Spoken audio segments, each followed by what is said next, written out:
I don't want to own your car. I really don't. I don't want it. I just don't want it. Hey everyone, how's it going? So I just want to discuss real quick about that video I made about mechanics getting liens on your car. And for some reason, people seem to think that what we're doing is, as mechanics, is wrong when we apply for a lien or for the title or a lien or whatever on somebody's car. And let me tell you, it's far from wrong. Like that's the last thing we want to do. We want to fix your car, we want to get paid for what we did, and we want your car to go away. Okay? We want bye, we want it to go away, and we want you to be happy with what we did. That's what we want. But like I said, sometimes you get it to where people don't come and pick up their cars for whatever reason. And I can't explain it. I have no idea. Sometimes I really think it's a case of where people overspend and they think, hey, I can afford to do this. And sometimes, not every time, depending on the customer, if it's a customer that's been coming to us for a long time, like we have a situation like that at the shop now. If it's a customer that's been coming to us for a long time, and they say, they want to do it's a big repair. It's going to be $5,000, $8,000, $10,000 or whatever. We may do it without getting a deposit, but a lot of times we'll get a deposit too on doing a repair. Sometimes it's 50%. Sometimes it's you got to pay for the parts up front. Stuff like that. It depends. Or pay for the major ticket item. Like if it's an engine, you pay for the engine part of it.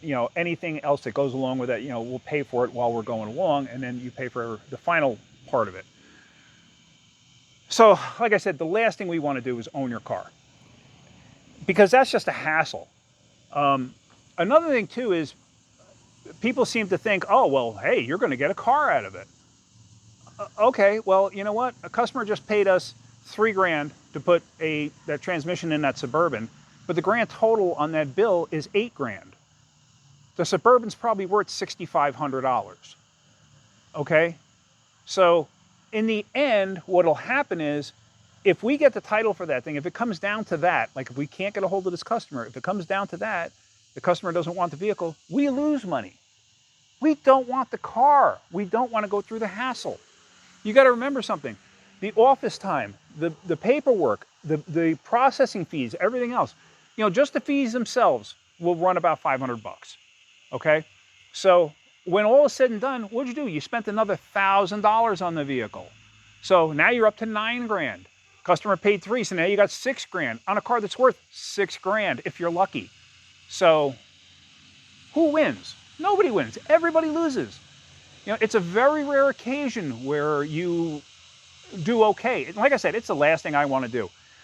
When I had my shop, I think I got 3 cars that way, or it might have even been 4. I remember we got a Mercury Sable once. I got a Ford LTD 4-door, like a 1979, 1980, 81, something along those lines. And I know I've gotten other ones, I just don't recall. The funny one to me, the Mercury Sable one needed a transmission, and the guy paid us like $1,000 deposit on it, and the grand total was like $2,000. And he paid us $1,000 deposit, and then never came back for the car. So we owned the car for $1,000, and it really wasn't worth more than, like, say, $1,500.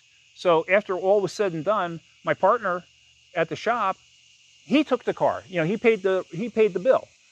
But even still, it's like, now we get the bill paid. It took 6-8 months. I'd rather get paid and get the car out the door. You know what I mean? It just works out better that way. The other thing too is, here's the thing. If you can't afford to fix the car, we have signage in the office. We offer 0% financing through a financing company for 10 months. Now, yeah, if you don't make those payments up, if you don't finish the payments, somebody's shooting. If you don't make the payments in 10 months, then you get walloped with some like astronomical interest rate. So make sure you pay it. But hey, if you have a $10,000 repair and you pay $1,000 a month, you're within that 10 month. So you pay it off, there's no interest. We pay a little bit for that, because we got you to finance through that company. But we actually we don't make anything. We actually have to pay for it. We have to pay a little something if you pay it off in time. But we offer that just to help people out. So just, think about that real quick. Somebody had said, I have a cheat sheet here. I have to write stuff down because otherwise I will never remember. Somebody had said in the comments about how the harmed party has no recourse. The harmed party has no recourse. And I'm assuming what they're talking about is the customer. But the way I read it is the harmed party is the shop, because the shop, in good faith, spent their money to do the repair on the customer's car, and the customer never paid for it. So the shop is out that money. And the shop still has to pay the technician to do the repair. Can you imagine if the technician had to wait for the car to get paid for before getting paid? And a customer doesn't pick up their car, and now the technician has to wait 6 to 8 months to get paid? How would you like that? You wouldn't go for that, would you? So the harmed party, I just don't understand where that's even coming from. And they have no recourse. Yes, they do have recourse. Their recourse was they could have paid the bill in the beginning. I know a guy who owns a shop, and he does this, and it's legal, and I don't agree with it one bit. But after he's done repairing a car, and he gets a hold of the customer, he has to be able to get a hold of the customer. He gets a hold of the customer, and all his calls are recorded too. You have 24 hours to pick up your car before he starts the procedure to get the lien on your title or to get the title. So he gives 24 hours, and that's perfectly legal. So just think about that. I don't agree with it. I don't agree with it at all. Okay, I'm not that person. I would never do something like that. I don't like it, but I do. Like I said, I know somebody that does do that. Somebody else said something. Oh, so the auctions are fixed so that the customer just loses. No, the auctions are not fixed. The auctions are not fixed at all. If you decide you want to wait for the auction, then come on down and bid on your own car. That's how it works. So if you want to bid on your own car, go ahead. But why would you think that a shop at that point, after going through all that aggravation, is going to say, well, you owed us $5,000 and you only want to give us $1,000. We're going to give you your car back for that $1,000. That's not happening. That's not how it works. So you're going to lose. No matter how you slice it, you're going to lose. Like I said, my buddy Chris, with his shop, he was like, oh, heck no. It was a $3,000 bill, and he bid it up to over $5,000 to buy the car from himself. From the auction company, technically, because technically the auction company is holding that car at that point in time for the DMV. I believe that's how it works. I could be wrong. I don't know. Somebody had also asked the question, and it's a legit question. I like the question. And it said, well, what if somebody was to come down and they had a second set of keys and then just took the car from your lot? Okay, well, that actually happened at the dealership a couple times. But here in North Carolina, if you were to do that, if they were to come down, well, first off, all our cars are behind in a gated area. So it's a locked gate. If you were to come down after hours and take the car, you get breaking and entering, and you get vehicle theft, as well as theft of services. And depending on the dollar amount, it could be grand larceny. If you came down during the day when the gate is open, you wouldn't get breaking and entering, but you would get trespassing because it's a no trespassing area. But even though it's your car, you can find out from the police department. One of the sheriffs had actually commented on this comment in that video. But somebody had made that comment about what if somebody comes and takes it. And the sheriff, one of the sheriffs here in North Carolina, said that's considered vehicle theft, even though it's your car, because you owe for the service. So that's vehicle theft. So think about that. That's not something you want to get involved in. So there's a simple way to avoid all of this. Pay your bill. Pay your bill. We don't want your car.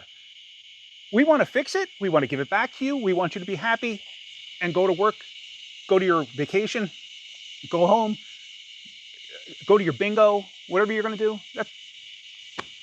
I would like nothing more than that. I just don't get it. But it happens. Okay, I'm going to tell you one quick story here. When I had my shop, okay, I think I started telling you about the Ford LTD. Customer calls me up, and I remember her, and I'd worked on the car in the past. I remember her driving this car around and everything else. And I think it was her only car. I don't quite remember. She might have had another car at the time. But she calls me up and says, hey, the LTD is dead in the driveway. Can you jump start it, take it to the shop, and figure out what's wrong with it? Sure, no problem. She left the keys in it. Drove over to her house, jump started the car, drove it back. Okay. It just needed a battery. The battery had died. And it just needed a battery. Charging system was fine. I put a battery in it. And at this time, what was this? 1990, 1991? A battery installed was what, $110 maybe? Like I said, at the time, a decent Interstate, when they actually made decent batteries, decent Interstate was like 60, 80 bucks, something like that. So it was like $110 was the bill. I fixed the car. Couldn't get a hold of her. I actually would see her driving down the street in a new car or a newer car. And I'm like, okay, yeah, I'd wave to her, stuff like that. And she used to come in for gas. She wasn't coming in for gas anymore. Kind of weird. So I kept calling her, kept on calling her. I sent letters to her house. Like, this is just very odd. One of her neighbors was a customer of mine. I said, hey, if you see Miss So-and-so, Blanchard, I think was her name. If you see Miss Blanchard, just ask her what happened. Like, why is she leaving her car here? Like, why is she not picking it up? So this went on for 6 months or so. And finally, I'm like, what am I going to do? I can't just leave this car sit here. It's taking up valuable real estate sitting in my parking lot. I had to go ahead. And I sent her a letter, a personal letter. I had even gone to the house several times. And I remember going to the house once or twice when I saw her car out there, and I could swear she looked at me through the window, but just would never answer the door. Like, okay. And at the time, she was an older lady, probably my age now, and I couldn't figure it out. But yeah, she would never get back to me. So I had to do the proceedings for the title.